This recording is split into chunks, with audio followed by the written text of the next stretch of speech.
This is why we kind of teach that in Salon Coach too, is because that's the best way to run your business, is to have a list, tick it all off and make sure it gets done instead of kind of parking it for later and then forgetting about it.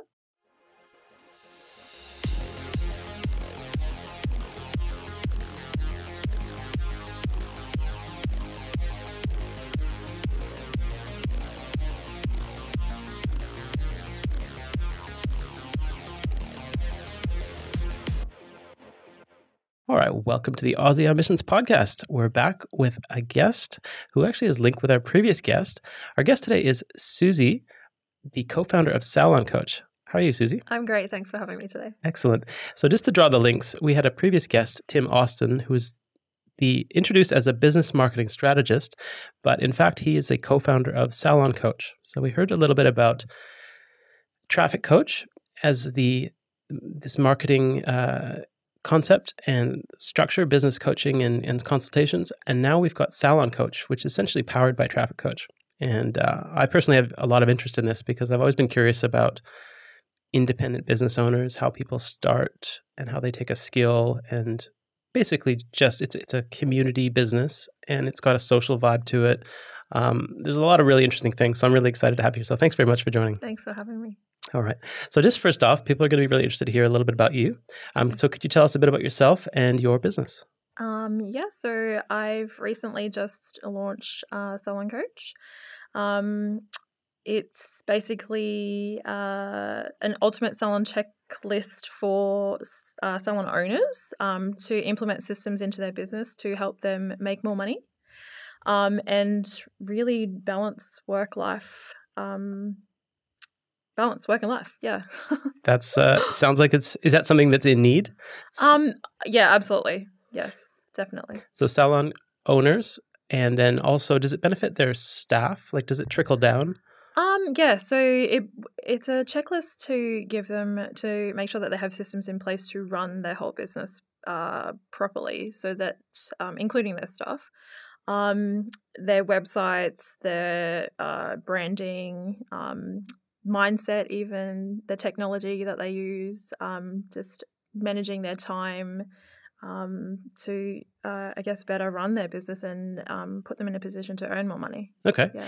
And do salon owners, we'll talk a little bit about the specialties because that sounds like a fairly broad category once you break it down, but do they identify as business people, or are they more like artisans and, they're, helping people with their beauty? That's a really good question. What do you think? Salon owners are definitely artisans, but I think that they get stuck unable to run their business from a business point of view because they work in it too much more than on it. So the point of having a checklist in place is that we teach them how to balance that, which I think is really important because they do really, a salon owner is normally someone who's really passionate about what they do. So they want to work in it, but they get to a point if they want to grow that it can't just be them working on it, like in the business. They need to take a step backwards and have staff that work just as well as they do to make the business run better. So yeah. Okay. A bit of both. So hearing you describe it, they would be business owners that it sounds like they're sole operators to begin with, a lot of them. So they would have been trained and they just turned it into a business? Everybody that I've kind of come into contact with, I feel like, they've either done the education and then gone into the industry and started out as a beauty therapist or a hairdresser or any sort of part of that industry. Some have taken over businesses after being there for a long time or stepped up to management, and others have started their business from, maybe straight away or working for someone and then deciding that they didn't want to work for anybody and actually work for themselves. So there's a few different areas. Yeah, no, I think that's helpful, and I think there could be many parallels, I think, with other industries as well. Yeah, absolutely. So that's why I'm interested to really get your unique perspective on it and sort of how you came to get into this. I have a feeling you have some salon experience, we get into it. So could you take us just through that and maybe the start of the journey? So about 7 years ago, I accidentally fell into the beauty industry. I didn't have too much of a career before. I dabbled in retail, and then I became a mum. So I was stay at home for a little while. I ended up being a model for somebody in a beauty college, which that's how I ended up coming to beauty. I turned up for this exam for a friend's friend, and I was just amazed by the place that I turned up to and was like, oh my gosh, what is this place? I have to go here. Not realizing that I was even really interested in beauty. And I literally signed up the next week. That's how I got into my diploma of beauty. Wow. Yeah. And so is it that easy where they can take intake of people just based on who wants to sit in, or is there a bit of a selection or a waiting list normally? I don't believe there's a selection or waiting list. No, it literally is. If you want to do something, you can sign up. Yeah, absolutely. You don't have to have a qualification prior to that. And like I said, I had no idea that I was even interested in that industry until I went there and was just amazed by what was happening around me. And then 3 years later, I graduated. So, wow, I'm just wanted to capture if there's a cost component of that, because obviously maybe they can take you in, but was there a pretty big financial investment? Was, okay. Yeah. They did, when I first enrolled, they did vet fee, which is like a HECS debt, essentially. And you just signed up and paid per term, depending on what subjects you enrolled for. Okay, yeah. I think we might need to go through that in more detail. What was that thing you mentioned? It was called vet fee. I'm unsure if it's still around though, because that was quite a few years ago. 2014, I enrolled. Yeah. Is it like a payment plan for education? So it's a bill at the end. So you don't have to pay anything until you graduate and start earning a certain amount of money. Okay. So almost like a HECS debt with that, uni. Okay. Yeah. I think that concept will be quite foreign for a lot of overseas listeners, and so it's just good to spell it out. So it does sound into possible benefit in that you can actually wait till you earn some money before having to pay it back. So in the position that I was sort of in at the time, it was really beneficial to me. So that's great. Yeah. So it wasn't a barrier necessarily. You could get in it. You could just enroll, yeah. Wonderful. Okay. Yeah. Well, I think that could be a good model. Interesting to see if anybody in the listeners have comments about what kind of models, financial models to get started. A lot of times education can be perceived as, you need money to pay for tuition and so on. I know these days a lot of courses that people want to sign up to, even if they're just one-day courses, have payment plans. So it is really helpful when you don't have anything to fall back on and you're just starting out in the industry. So yeah. Okay. All right. Definitely look into it. So you did the program. Yes. And then what? So I worked in a couple of salons. I did a couple of short courses as well on top of my diploma, and I ended up specializing in lash extensions and brow artistry because I was really good at it. And I after working for a couple of salons, I kind of felt like working for somebody else wasn't quite for me. It was quite stressful, although I learnt a lot. The people that I worked for really, really taught me just about everything that I know today. So I'm very thankful for everything that they have given to me as well. But I ended up with a client base who actually really pushed me into going out on my own. I didn't have any confidence in myself at the time, which was quite funny. My clients pushed and pushed. They even offered to pay to set me up, which was really lovely at the time. So yeah, I eventually went out by myself. I had my own salon for about 2 years, and I met my partner who brought a lot of his business knowledge into that, and yeah, we started growing my salon, which was quite a success. I was really, really proud of it.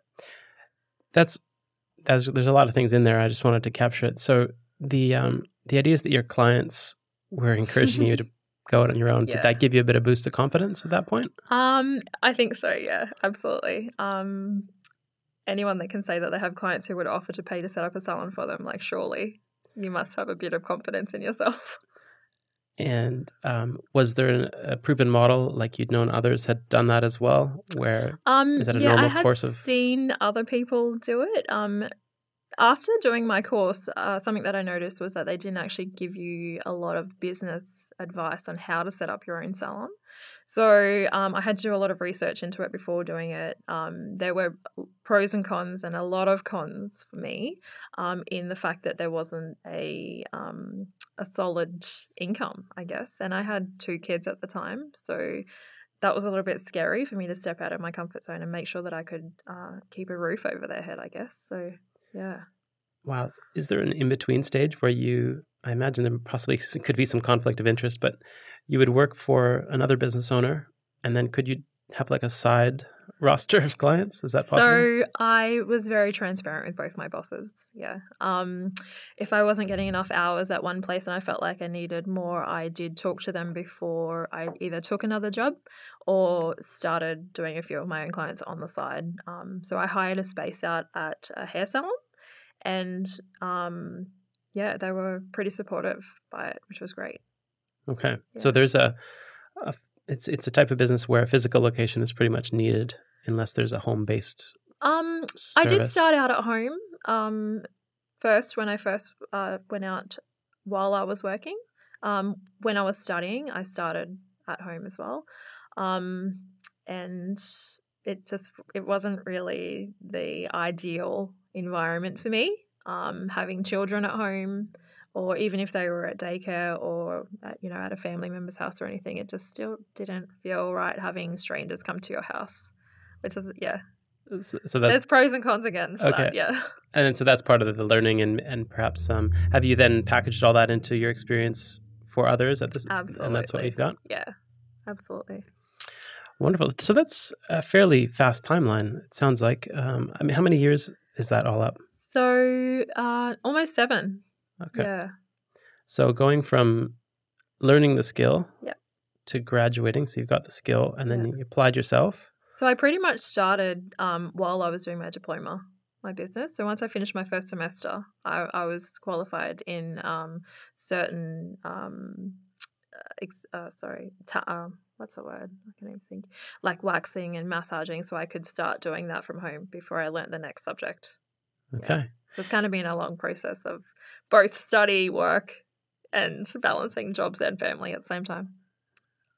That's interesting. I'm just thinking through the fact that you applied yourself right away, and once you got the skill, I almost feel like that there's something internal to you and your background that you just wanted to apply what you learned, and that's just reinforcing the learning, or there's some kind of other drive. Like, was there something behind that where you just wanted this to work? And to be honest, I think it was maybe a hidden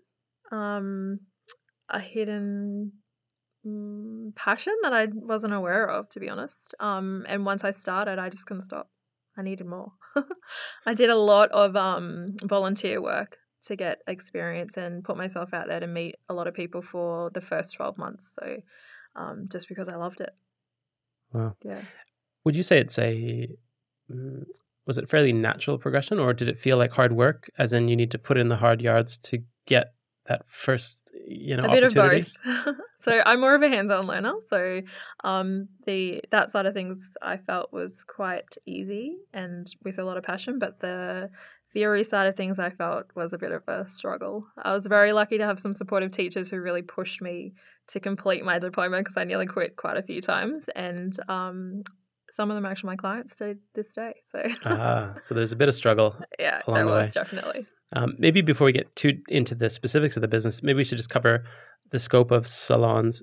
I should say overseas it's salon, and here it's salon, if I got that right, the pronunciation? Salon, yeah. Salon, okay. So just different pronunciations in different parts of the world. But in the salon business, what areas does that cover? So you've got, maybe you can take us through it, but beauty? So in my beauty therapy, I did quite broad. So massage, mani-pedi, nutrition, spa.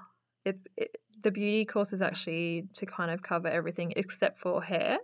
Hair's a completely different course. But then you've got like one-day courses or short courses as well, which really target that one specific thing that you may be interested in. So lash extensions was something that I added on top of my diploma as well, which is what I end up specializing in. Okay. Yeah. Okay. I think, and in the end, did you get introduced to any kind of business concepts during that education, or it was primarily just techniques and theory, and then the business stuff was lacking? Is that? From memory, no, I don't recall getting taught a lot. I asked a lot of questions from people that I met in the industry. One of my teachers, Jodie Watkins, she was actually an amazing businesswoman and still a mentor and friend of mine today. She helped me a lot with steps of how to. I ended up working, one stage I was working 3 jobs. So I was working in a salon, working on my business on the side, and I was teaching at a beauty college, and which Jodie introduced me to. So I guess it was just asking questions, really. Yeah. All right. Well, you've obviously been in that world. Was it in a major market, like a major city, or was it more regional? Where was this set in? So I was more based in Brisbane. Okay. And the teaching was on the Gold Coast. Okay. Yeah. And would they be considered competitive areas where businesses don't always succeed, where there's, beauty salons competing for the same industry clients? altogether?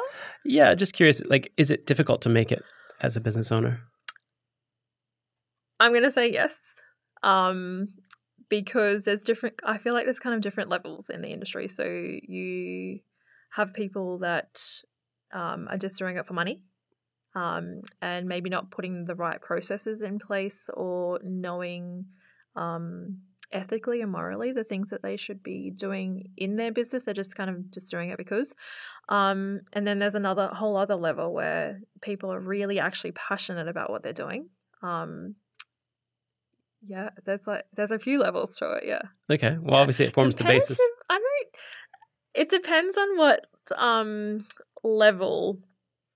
I guess the level that I'm kind of seeing with the people that I surround myself with is that we actually help each other. It's really quite a nice industry to be in, with the people that I've decided to keep and have around me, because they lift each other up and help each other.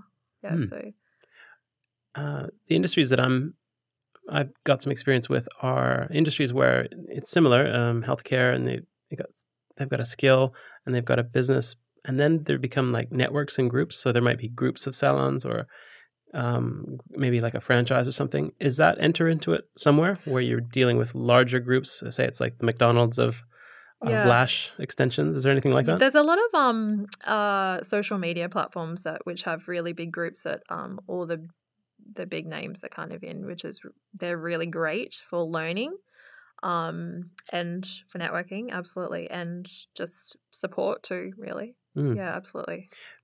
Just thinking though, the business owners themselves, is it possible that there's one owner that owns maybe 10 locations or 20 locations? Is there that kind of structure? Yeah, absolutely, yeah. Okay. And there's a few like that. How big does it get?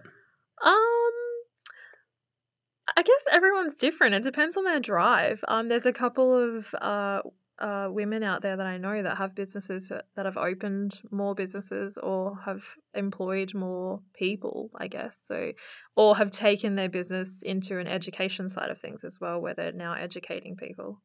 Yeah, definitely. There's a whole side to that too. So yeah, and where I was going with that is that you could be close to the customer experience. So you have the skill, you're perhaps delivering the service for a few years, then you've got staff, and then at some point you may have to step away from doing the stuff that you might enjoy. So did you ever get to that point where you were like... No, I couldn't take myself out of the business. I was always in it. I didn't really have much time to work on it. And I think that that's something that I've learned, and that's why I've implemented this in the whole Salon Coach thing for people. Yeah. Okay. Well, maybe we can... you don't want to probably give away too much, but at the same time, are there some areas that the business owners struggle with in terms of their salon? Yes, definitely. And I think that's one of the biggest things, is that they work too much in it and not on it. Yeah. Time management is a really bad thing not time management for customers, but for themselves. Mindset as well is a really big thing that they need to work on. How they wake up in the morning, doing like 2 or 3 achievable goals for the day, not putting too much pressure on themselves and actually taking time out for themselves is really important. So this might be a neat way to look behind the scenes. So as a consumer, it's not just females, right? Like there'd be males that Absolutely attend. males So as well, yeah. what's the ratio, do you reckon? I'd probably say there's obviously a lot more women, yeah, absolutely. Okay. But from a salon owner's perspective, what's a typical day? Like, is it an early rise? So my day or another salon owner's? What do you see out there? What's a typical grind that A they're lot doing? of people that I've worked closely to, the thing that I think that we all have in common is that we can't say no. So we do take on more clients than we probably should. We work longer hours than we probably should.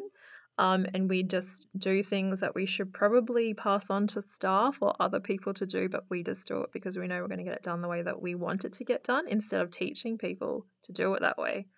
So that's part of Salon Coach as well, is that we teach you to balance things so that you have time for yourself. Yeah. Yeah, I think the idea of having access to ways of doing it, I mean, that is priceless in a sense. Like, do you look to other areas, or have you educated yourself in maybe what works, I don't know, overseas, or are there YouTube channels that are sharing this kind of information, or is this generally an uncovered topic? I don't think it's uncovered at all. We do a lot of research in our family business, Traffic Coach, before we started Salon Coach. I think what we've implemented for salons is more niche to that industry, but really any business can kind of benefit from doing the same thing in their own business. And we've done it in ours. We know that it works. It's just a couple of steps that may just be changed to suit that industry better. But yeah, it's easily used in any business. Mm. And I think it sounds like there would be a lot out there to benefit from something like this. Is this something that you would offer then worldwide, or is it really just for Australian-based? No, definitely providers? Worldwide.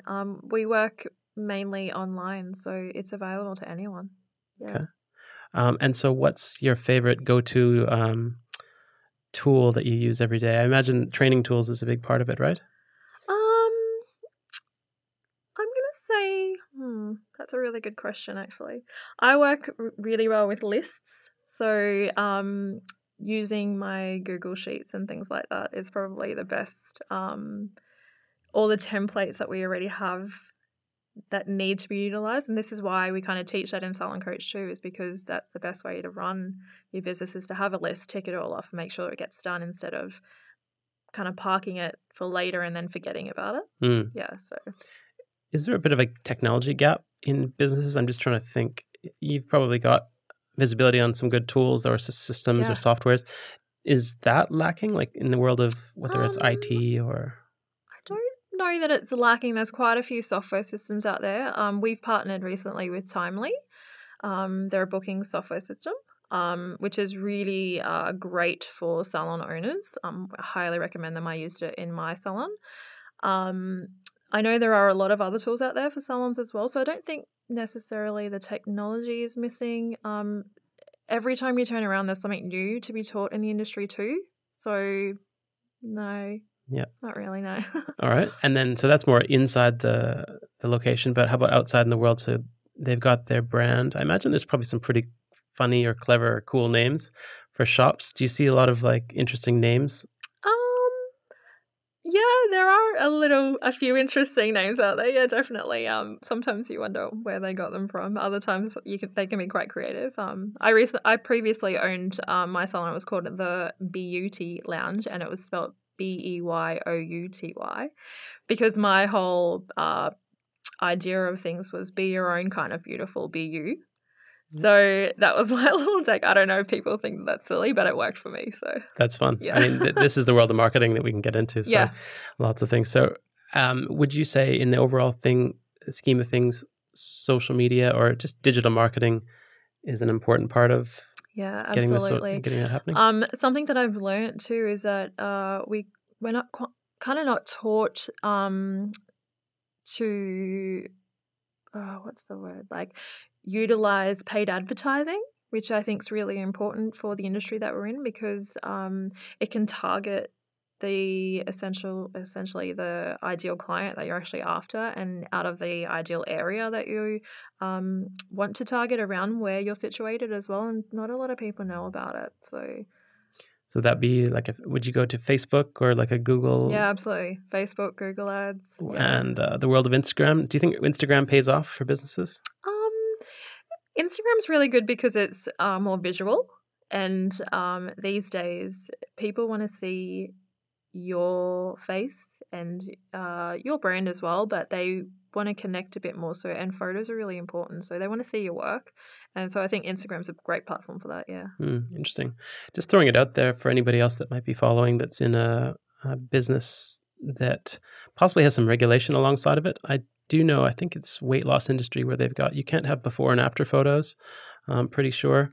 Have you seen any restrictions come into your industry where you can't post certain things? No, or not that I'm aware of. So you can't have think before and after photos. I think what they want to avoid is a lot of those kind of spammy ads where it's like, you too can lose all this weight in 2 weeks, and they just don't want, and they put a before and after photo. So I think Facebook in general has banned that. I know Facebook has become quite strict in the last couple of weeks. Yeah, absolutely. Yeah. So anyway, there's obviously different platforms, and there's new ones. Have you experimented with anything out there? Like, I don't know, TikTok, there was a whole wave of that.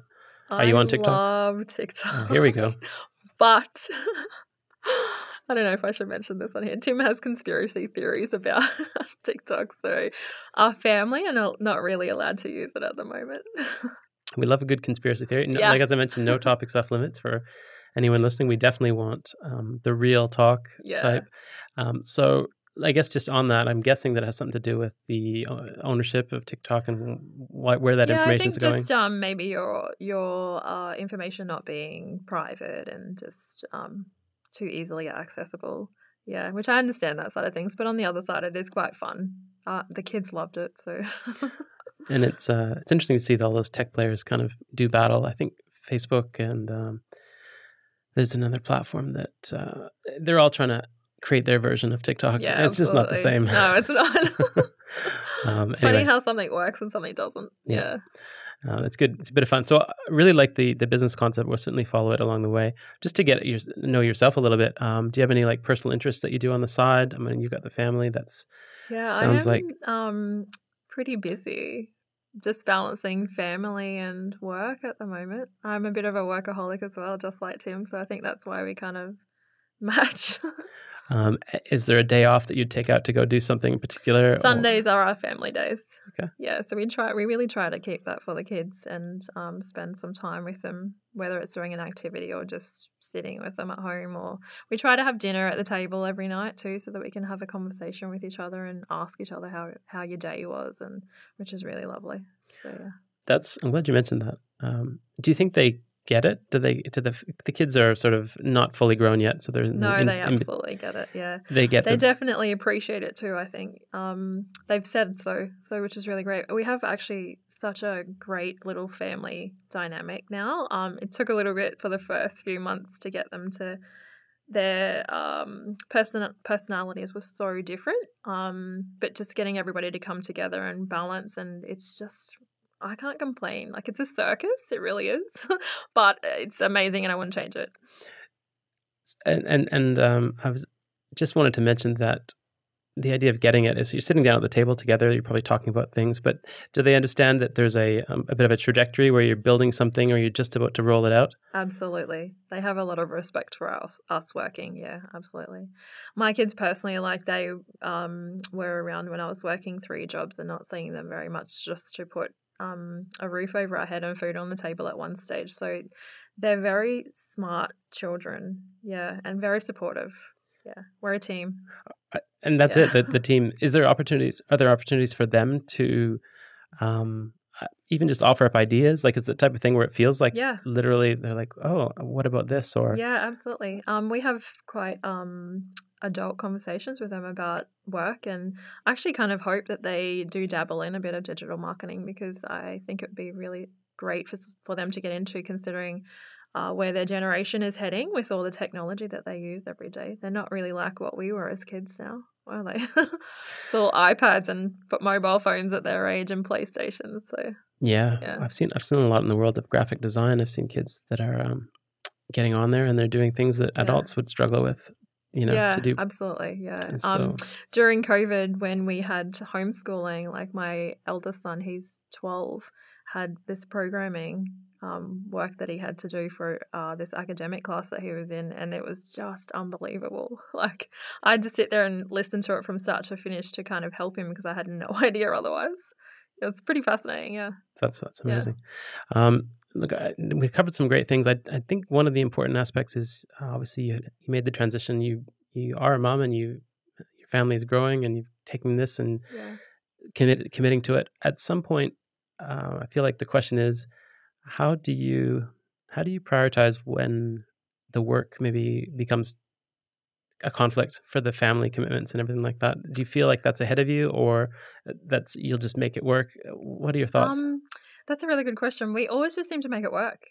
We thrive off of schedules, and everybody has a place in the house where they just pull their weight, and it just always seems to get done. We have a lot of family help too. We have a lot of support, so we're very lucky. Yeah, and working laptop lifestyle too kind of allows us to be around a bit more. So if the kids ever did need us, we can stop. It's not gonna kill us, So Mm.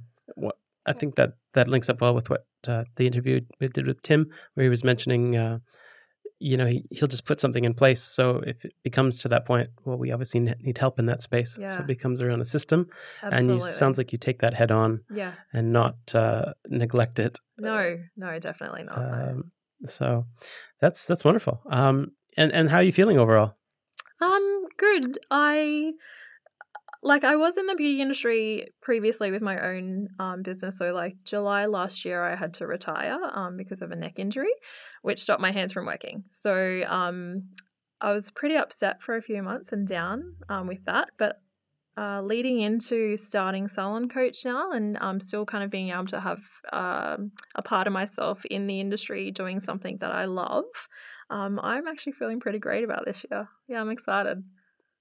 Wow. I mean, that's so you mentioned that it's a physical limitation that you basically Yeah, can't do what you used to do, no. and you've got to sort of get through that. But Yeah, I had to retire, and I worked so hard on my career, so I was pretty devastated, but things just kind of worked out. So yeah, it's really great. that feels great. I mean, I got a little bit of goosebumps there just because, yeah, sometimes you just need to pivot Yeah. and embrace it, and yeah, and great things. So excited to see what's next. Yeah, me too. And it sounds like you've got something that you would share. People can actually follow what you're doing. Oh yeah, absolutely. So, if you do feel like maybe you need some help with your salon or some guidance, or even just want to check out what we have to offer, head over to www.saloncoach.com.au, and we actually have the ultimate salon checklist for any of the listeners to download for free as well.